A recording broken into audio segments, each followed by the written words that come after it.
변호사님, 보이스피싱 수거책 관련 사건도 해보신 적 있으세요? 있죠. 도대체 그 사람들 뭐 하는 사람들이에요?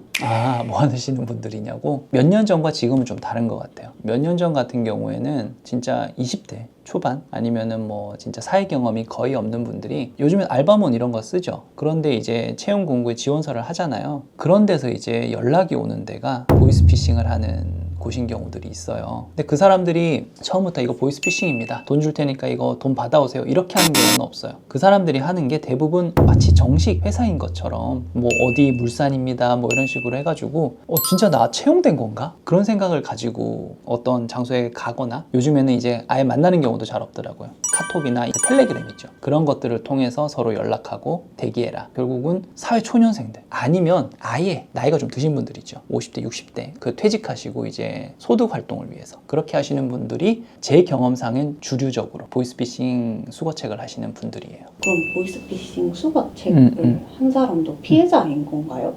피해자. 그런 생각도 들 수 있죠. 나는 진짜 아르바이트 하려고 했는데 일당으로 몇만 원씩 받고 그런 식으로 했기 때문에 나는 보이스피싱인지 진짜 몰랐다. 저쪽에서 지시 내려온 대로 뭐 서류 전달하거나 이런 것들만 했다 라고 해서 무죄나 무혐의를 받은 케이스가 몇 년 전까지는 종종 있었어요. 제가 단서를 달았죠. 몇 년 전까지는 종종 있었다. 그럼 왜 이게 무죄나 무혐의를 받았던 걸까요? 정말 그렇게 믿었을 수 있거든. 특히나 이제 20살, 21살 이런 친구들 사회 경험이 없잖아요. 그냥 이 서류 갖다 줘라, 돈 받아와라. 그러면 내가 이거 일당으로 얼마 줄게, 아니면 월급으로 얼마 줄게. 그러면 진짜 그렇게 믿을 수 있다라는 겁니다. 내가 어떤 범죄에 가담한다든지 그런 고의가 없었을 수 있어요. 그런데 피디님, 보이스피싱 들은 지 몇 년 정도 되셨죠? 보이스피싱 이제 어떻게 하는지 대략 알죠? 그러면은 그 아르바이트를 하는 사람들 역시 알고 있지 않을까? 이런 형태의 보이스피싱이 많이 이루어지고 있습니다. 수거책 이러이러가 하고 있습니다. 조사를 받게 되면요, 보이스피싱 수거책은 정말 잡히기 쉽거든요.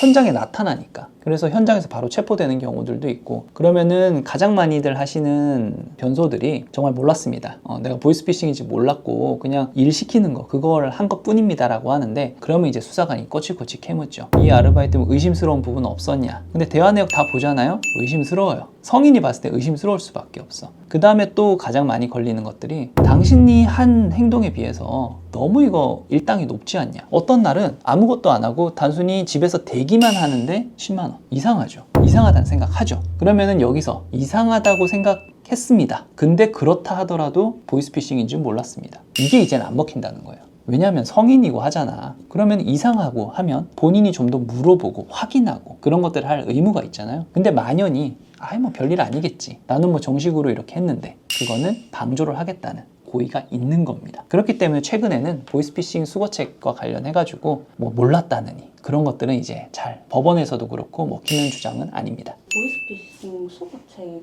형량은 어떻게 되나요? 형량 이것도 예전에 비해서 좀 높아졌어요. 예전에는 방조라고 하면은 주범은 아니잖아. 보이스피싱 방조를 한 사람들이, 수거책을 한 사람들이 실질적으로 얻는 이득이 얼마나 될까요? 일당 얼마라고 하니까 아까 뭐 10만 원 뭐 이렇게 했다고 하지만 그 사람들이 오래 할 수가 없어요. 금방 잡힌다고 했잖아. 그래서 나중에 보면은 내가 그 일을 통해서 받은 금액 얼마입니까? 라고 물어보면 50만 원, 100만 원, 150만 원 이런 경우들이 많아요. 그런데 피해 금액은 1억, 2억 이렇게 되는 경우들이 있어요. 그 돈 다 어디 갔어요? 중국 어딘가 주범한테 다 갔겠죠. 그래가지고 예전에는 이런 것들 때문에 형량을 좀 낮게 주는 경우도 있었어요. 뭐 피해 금액이 1억, 2억이 되지만 뭐 실질적으로 이득을 받은 것도 없고 하다 보니 넌 집행유예로 봐줄게. 그렇게 하는 경우들이 있었는데 시대가 변했습니다. 이제 그런 경우가 잘 없어요. 그래서 대법원 양형위원회에서 정한 양형 기준을 나중에 피디 한번 띄워주실래요? 띄워주시면 아시겠지만 보통 1억의 1년 정도라고 생각을 하시면 돼요. 가중 요소도 있을 것이고요. 아니면 뭐 감경 요소도 있을 건데 기본적으로는 1억에 한 1년 정도라고 생각을 하시면 돼요. 피해 금액이 2억이다. 그러면은 실형으로 한 2년 정도를 예상을 해야 되는 것들이죠. 더 이상 뭐 보이스피싱 방조다, 수거책이다, 저는 격가지입니다, 이렇다고 해가지고 피해 나갈 수 있는 방법이 잘 없어요 이제는. 그래서 이거는 준비를 좀 많이 하셔야 됩니다. 그러면 처벌을 낮추기 위해서는 어떻게 해야 할까요?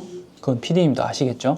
합의를 할 수밖에 없어요. 피해 변제를 해야 되는데 보이스피싱 이런 수거책을 하시는 분들이 경제적 여력이 없어요. 다 어려우신 분들이거든요. 그렇기 때문에 내가 받은 소득은 100만 원밖에 안 되는데 1억을 갚아라. 실질적으로 어렵죠. 그래서 이런 사건들을 해보면 부모님들까지 오셔가지고 합의를 어떻게 하면 되겠냐라고 말씀을 하시는데 그분들조차 자력이 잘 없기 때문에 어떻게든 선처를 받으려면은 전부를 하진 않더라도 적어도 50% 이상은 피해 변제를 해주셔야 돼요. 그렇게 해야 살아날 그나마 가능성이 생겨요. 그 50% 이상을 변제를 하고 어떻게든 처벌 불원서라든지 그런 것들을 받아오셔야 되는 거죠. 뭐 요즘 같은 경우에는 뭐 형사공탁제도도 잘 되어 있다 보니까 되게 적은 금액의 형사공탁을 하고 집행유예 나올 수 있지 않을까 기대를 하시는 분들이 있는데 그렇게 되면은 피해자가 처벌 불원을 하는 게 아니잖아요. 일정 부분 뭐 변제는 했겠지만 그런 경우에는 실형에 있어서 큰 차이가 발생을 하지는 않습니다. 그래서 보이스피싱 수고책으로 재판을 받고 계신다면 어떻게든 50% 이상의 합의를 하시는 게 그게 가장 좋은 방법입니다.